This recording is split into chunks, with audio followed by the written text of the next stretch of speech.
He's got Bugattis older than your grandparents, Lamborghinis that defined supercar, and a Duesenberg so rare it once doubled as a tow truck. Jay Leno's car collection isn't just the most famous in the world, it's one of the most valuable, with single cars fetching over $20 million.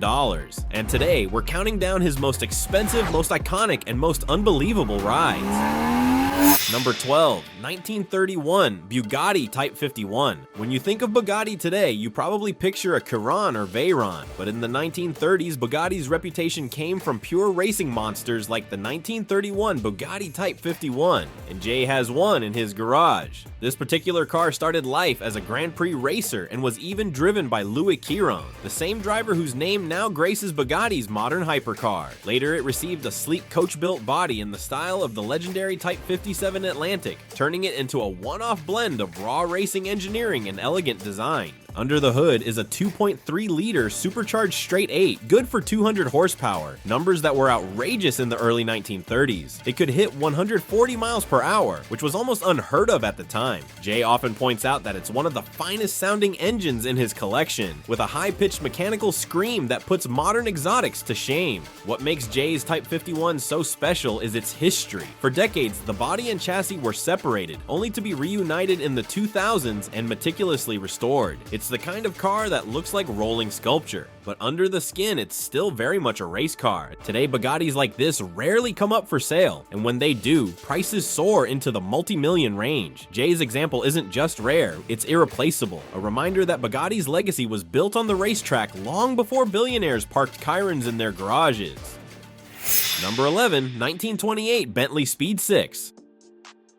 Some collectors keep their Bentleys polished in showrooms, but Jay, he actually drives his 1928 Bentley Speed 6 like it's just another daily, and that's insane when you realize how rare this car is. Originally built with a 6-liter straight 6 engine, the Speed 6 was Bentley's flagship performance model in the late 1920s and early 1930s. It's the very car that dominated endurance racing, winning Le Mans in both 1929 and 1930. Jay's Speed 6 has been upgraded over the years. His example now runs on an 8-liter setup with extra carburetors and a more reliable ignition system. He even added a Bentley racing 4-speed transmission and an overdrive, making it surprisingly usable on modern highways. For Jay, the Speed 6 isn't just a collector's piece, it's proof of how advanced Bentley engineering was almost a century ago. It has 4 valves per cylinder, an overhead cam, and performance that embarrassed most rivals of its day.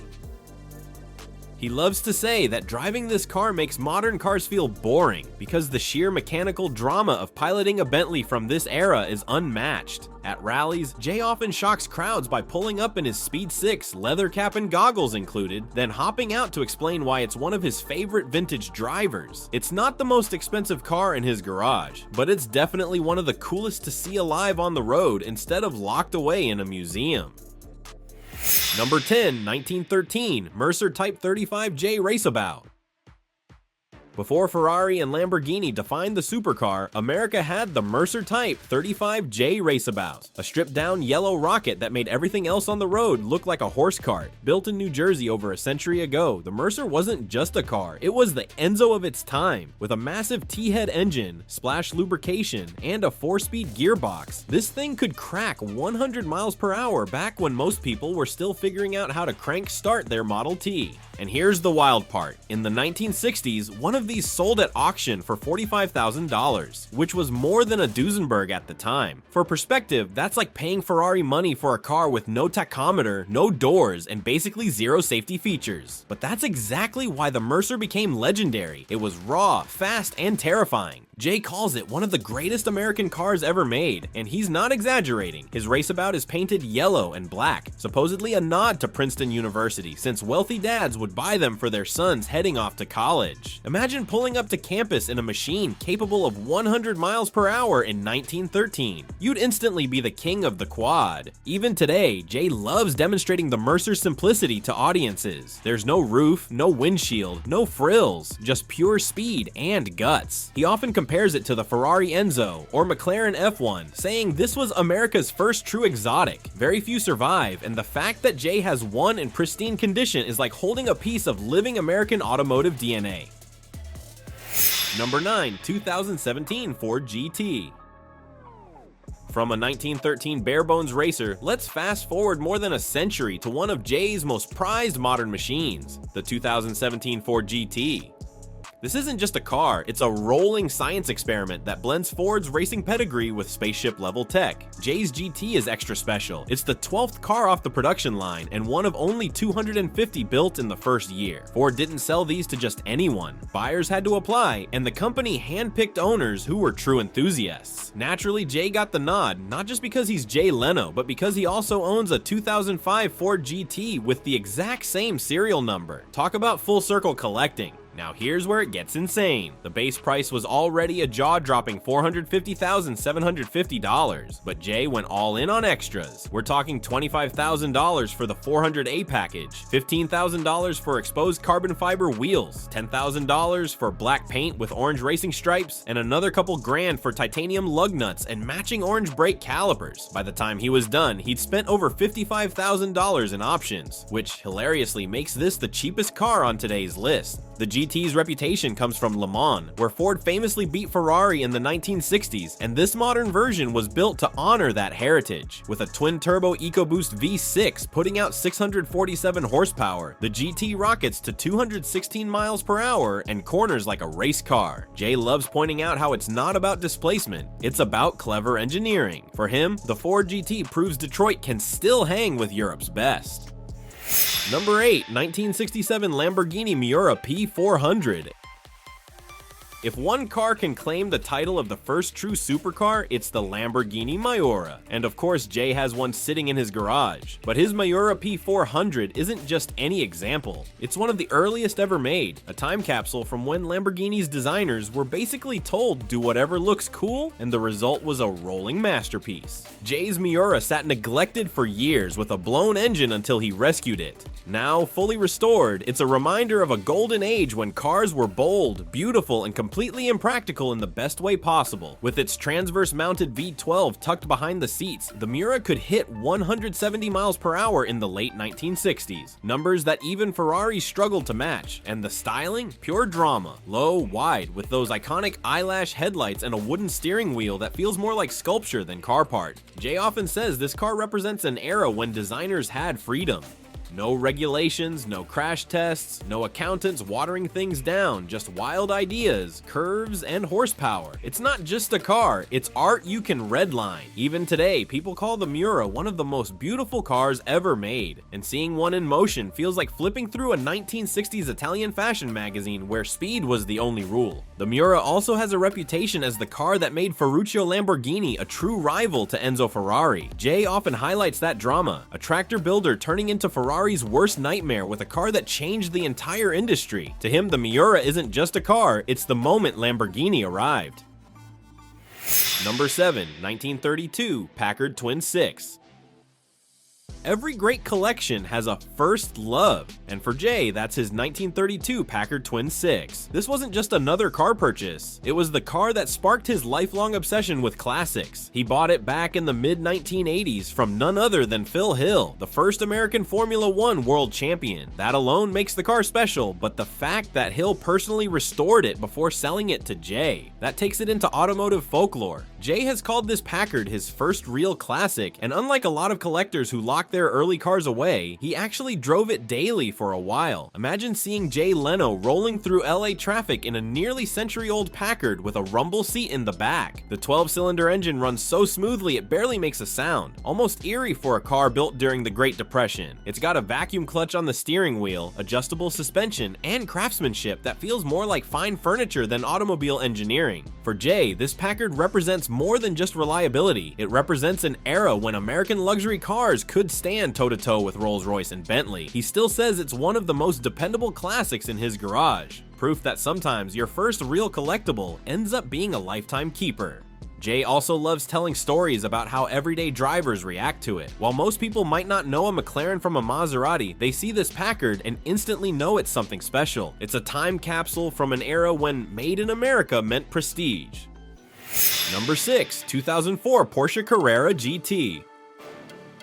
Some cars are so wild they come with a warning label, and the Porsche Carrera GT is one of them. Jay owns one, and if you've ever heard him talk about it, you know he calls it the last true analog Porsche supercar. With a 5.7-liter V10 derived from a Le Mans prototype, a 6-speed manual, and almost no electronic safety nets, it's the kind of car that punishes mistakes instantly. Jay actually learned that the hard way. At Talladega, he pushed his Carrera GT to 191 miles per hour for a Porsche speed run, but when he lifted off the throttle too quickly, the car snapped sideways, tires flat-spotted, heart racing, but somehow he walked away unscathed. Not everyone was so lucky. The Carrera GT gained tragic notoriety when actor Paul Walker was killed in one. That reputation of being beautiful but brutal only adds to its mystique. When it debuted in the mid-2000s, it sold for around $440,000, but prices dipped as people realized just how dangerous it could be. Fast forward to today, and collectors have completely reversed course. Carrera GTs now sell for over $1 million, and Jay's example is even rarer with its terracotta leather interior and a wooden shift knob, a quirky nod to Porsche's racing past. Jay often compares it to a wild stallion. Dangerous if you don't respect it, but thrilling once you learn how to ride it. He also likes pointing out how quiet modern supercars feel compared to the Carrera GT's raw V10 scream. In a garage filled with futuristic hybrids, this one remains gloriously old school. Number 5. 2010 Koenigsegg CCXR Trevita.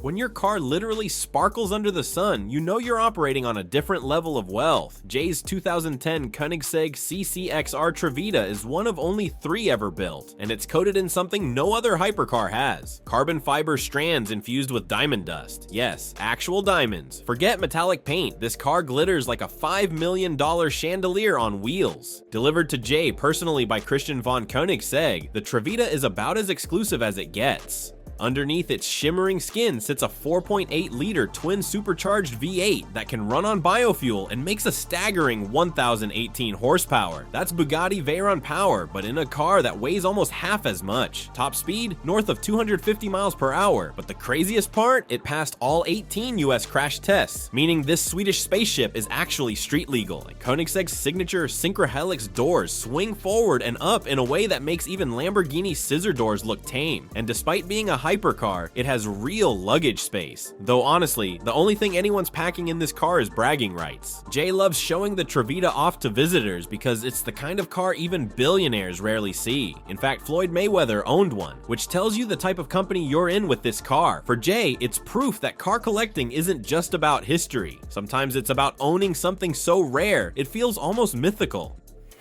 Number 4. Mercedes-Benz 300 SL Gullwing.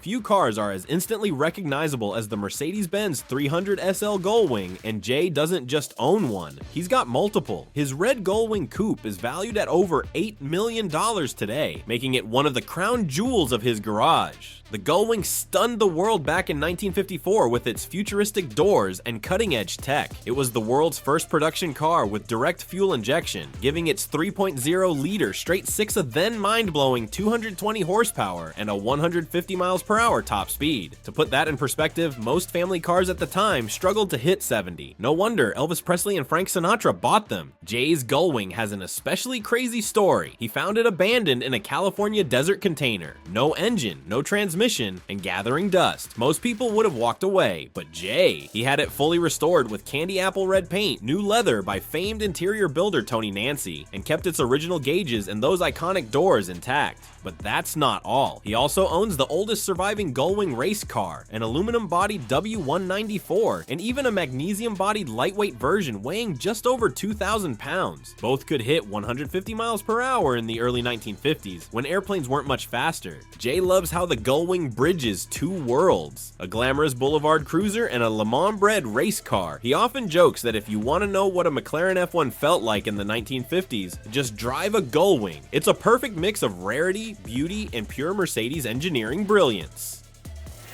Number 3. 2014 McLaren P1.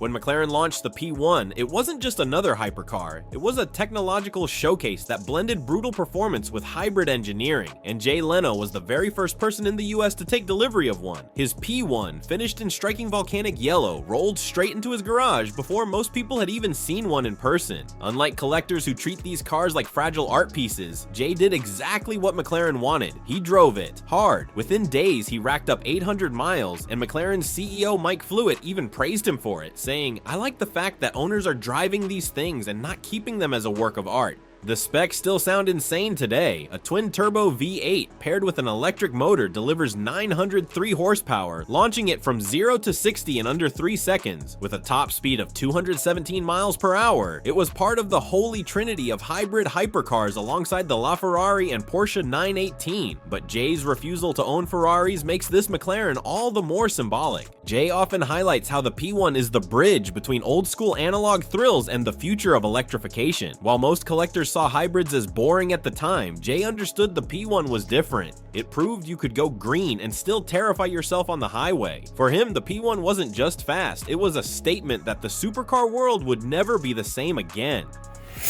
Number 2, McLaren F1. Ask any car enthusiast what the greatest supercar of all time is, and odds are the McLaren F1 will be their answer. Jay doesn't just own one. He's had it for over 25 years, and he still drives it at least once a month. That alone makes him one of the luckiest car guys on the planet. The F1 was built in the 1990s with one mission: to be the ultimate road car, and it delivered. With a 6.1-liter BMW V12, 617 horsepower, and a top speed of 240 miles per hour, it held the record as the world's fastest production car for over a decade. Only 106 were ever made, and today each is worth anywhere from $20 to $25 million, though one recently sold for over $30 million.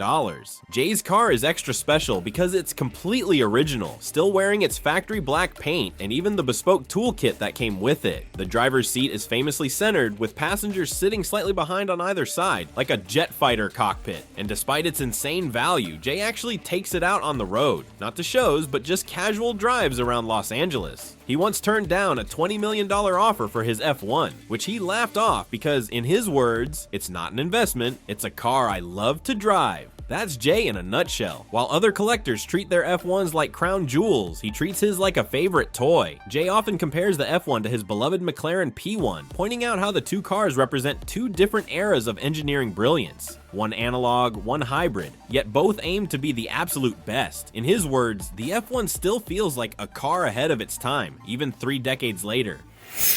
Number 1, 1934 Duesenberg Walker Coupe.